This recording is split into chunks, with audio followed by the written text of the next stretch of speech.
Amanda here. Welcome back to Handmade No Hallmark. This is the second card in my Love Card series, and it is a cutie pie. I created a Love Shaker card. Now, this card is very kind of in your face Valentine's, but the greetings are more of a friendly nature. I had a lot of fun creating this one, even though I'm not into the whole Valentine's thing. This one was a lot of fun to create, and I hope you enjoy. I'm going to be using the Chunky Heart Trio die set from Simon Says and CZ Designs. This is a really cute die set. I had a lot of fun using it, and I can't wait to use it again. Next, I'm going to be using the Lots of Hearts stencil from My Favorite Things. I'm also going to be using my favorite stamp set from Honeybee, Inside Kindness. I'm going to be using this Moonstone glimmer paste from Nuvo, and I'm also going to be using my distressings in Candied Apple, Picked Raspberry, and Kitsch Flamingo. I really think these colors went really well together, and I really liked blending them. The blend turned out beautifully, and I was really proud of it. So I'm starting out with some Bristol Smooth cardstock here, and I'm using my Waffle Flower stencil mat, which I am so in love with, and I'm starting out with the Candied Apple, and I'm using my blending foams today instead of my blender brushes. I wanted a really intense color instead of something a little bit softer that you get with blending brushes, and like I said, I love these colors together. I think the Candied Apple has a little bit more of an orangey undertone to it, but I think when it's combined with these pinks, it looks a little bit more red. And I love the blend, again, like I mentioned, and it was super easy to blend. The more color you get down on your paper or your cardstock, the better the blend is going to be. So that's why I like using the foams instead of the brushes whenever I want a more intense color. And at first I didn't think I had the right color with this Kitsch Flamingo, so that's why I picked it up to check it, and it definitely was Kitsch Flamingo. But once it gets in there and you really blend it, I love it with the Picked Raspberry. I really love that color combination. It looks really pretty. So I'm just going through and I'm blending until I'm very happy with it. This didn't take me very long, maybe 5 minutes to get the blend down. And again, I love the blend here. Just going back and forth until I'm happy with it. I came back in with the Picked Raspberry and I brought it up a little bit higher into that Candied Apple just to kind of help fade out that line. I felt like the line was a bit too harsh between the two, and that's why I kind of brought it back and I blended it just a little bit more just to kind of soften that line up there, and I think it turned out great.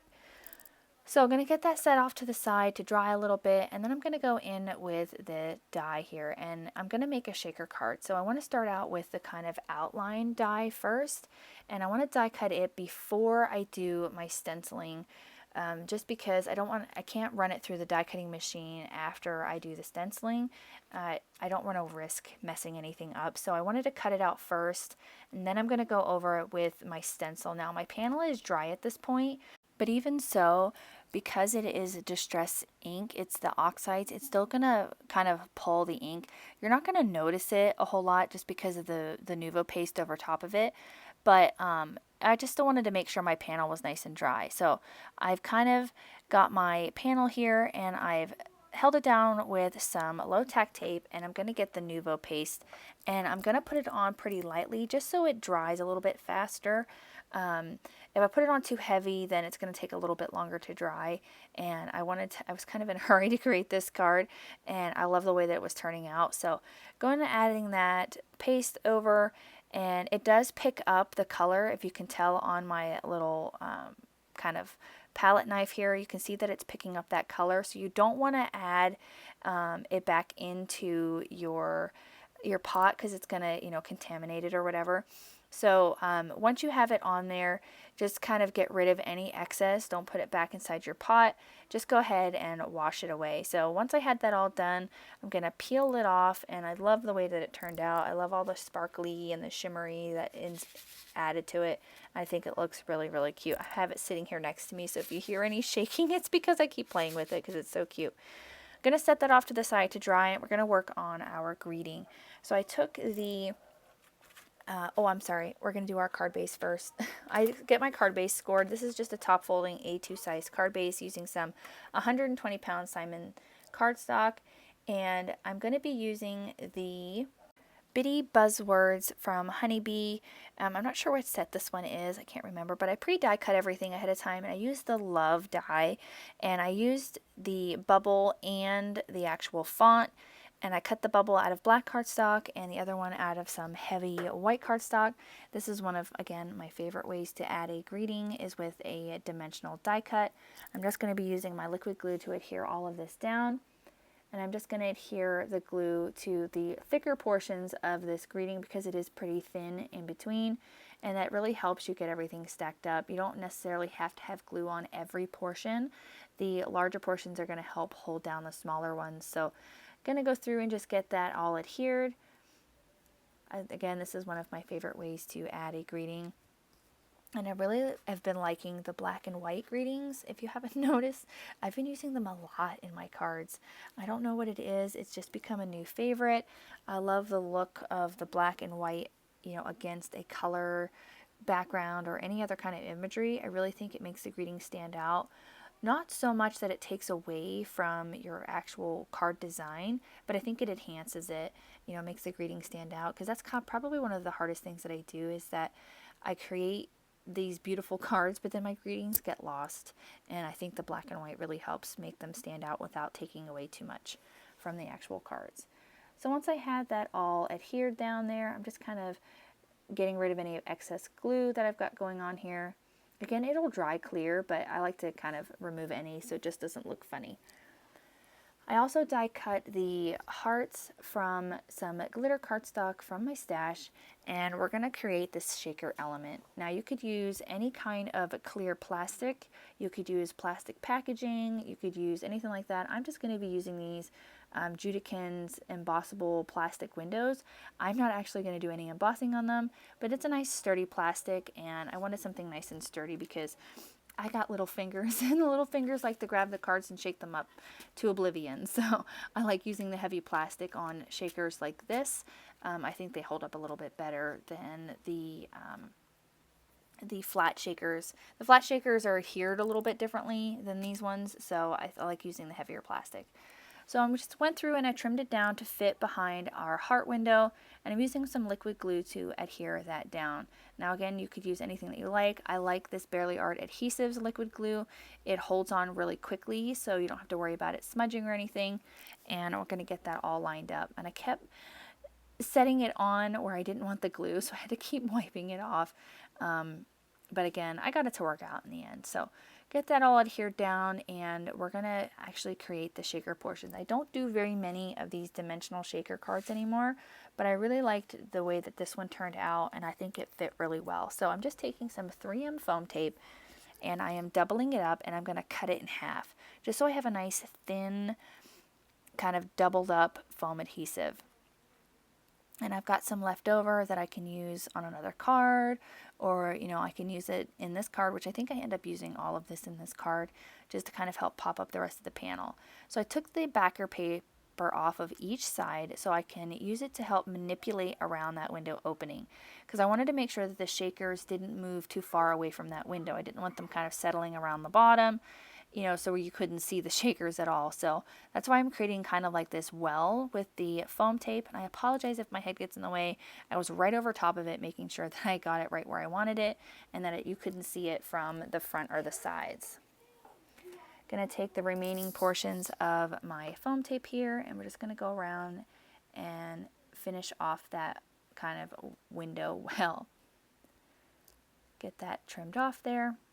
And then I'm going to go through with the rest of my foam tape and kind of build it up around so that everything is one layer on the background. I went a little bit nuts with the foam tape here. I struggled with it a little bit, so I'm going to kind of skip through that section so you're not too bored with that. Once I had all of my foam adhesive on there, I went around with my anti-static powder tool just to kind of take away some of this stick on the inside of the shaker so that my shaker bits didn't get stuck and they wouldn't move around. Once I had that all done, I kind of cleaned up my mess a little bit, and I got out my shaker bits. I kind of pulled from a lot of different things that I had. I think some of these are from Pretty Pink Posh, some are from Trinity Stamps, Darice, anything that you want to fill this up with, you can. I probably could have put a little bit more in mine. I went a little light-handed. I was afraid to put too much in it, that I wouldn't shake around too much. But I think I could have added just a little bit more, and I think it would have, made it a little more fun. But anyway, like I said, I'm just going through and filling it up with anything that you like. I wanted to kind of add a little bit of everything to kind of go with the pink tones of the card. And I'm going to use my Misty to kind of help me line everything up. I've seen a couple of crafters do this, and it works out really, really good. Just take your panel and you line it up in the corner, and then you can put your card base right on top of it, and it lines everything up perfectly, and you don't have to worry about anything shifting or being in the wrong spot, and it turns out perfect. I love this technique. Next, I'm going to kind of get everything adhered to finish off the front of our panel. I'm going to adhere those heart outlines with some more liquid adhesive. Like I said, liquid adhesive is not usually the best thing to adhere to plastic, but this Bearly Arts adheres really quickly, and I like the way that it holds on really fast. So get that adhered down, and I love that glittery heart. So cute. I love all the shine in this card.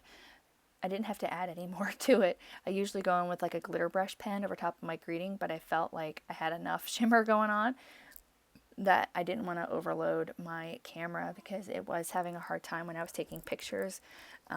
Just like my last card I did, it had a hard time with it. And I was gluing down the love greeting, and it wasn't really setting just right.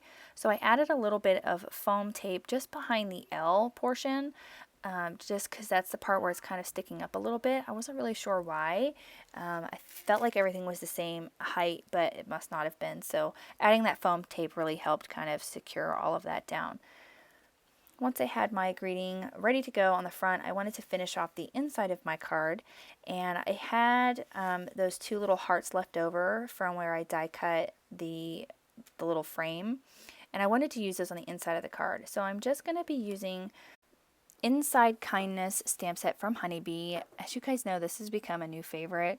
I absolutely love this set, so I apologize if you're getting bored with it and that I'm not using anything else, but it's like a new favorite, and these greetings are just perfect for any card whatsoever. So again, this card is beautifully loved themed and Valentine's-y kind of on the outside, but it's for a friend. So I love my friends. I love my best friend, and I made this card for her. So if she's watching, this is for you. So if you get it in the mail, here you go. So again, this card, it can be used for a friend. It could be used for a loved one. It could be used for a significant other, anything like that.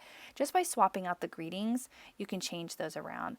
So I'm just going to stamp it down using some of the Distress ink that I used earlier. I'm going to be using I think I used the Picked Raspberry. I can't remember. Yeah, I think it's the Picked Raspberry. I'm sorry, I can't remember which one it was. Either way, I used one of the pinks that I used earlier in the ink blending to stamp that down and kind of bring everything together. And the oxides are really great to stamp with. And I was smart this time. I put a piece of scratch paper above where I was stamping, so I didn't get any boo-boos on the top of my card. I kind of learned from my mistakes in the past. To finish that off, I'm going to adhere these glittery hearts, and that will finish up this card for today. I really hope you enjoyed this card. If you did, go ahead and hit that like button as well as the subscribe so you don't miss out on any more videos here at my YouTube channel. I love this card. I hope you liked it too. I can't wait to share with you guys the next one I've got in store, and I hope you have a fantastic day. I'll see you again soon. Bye!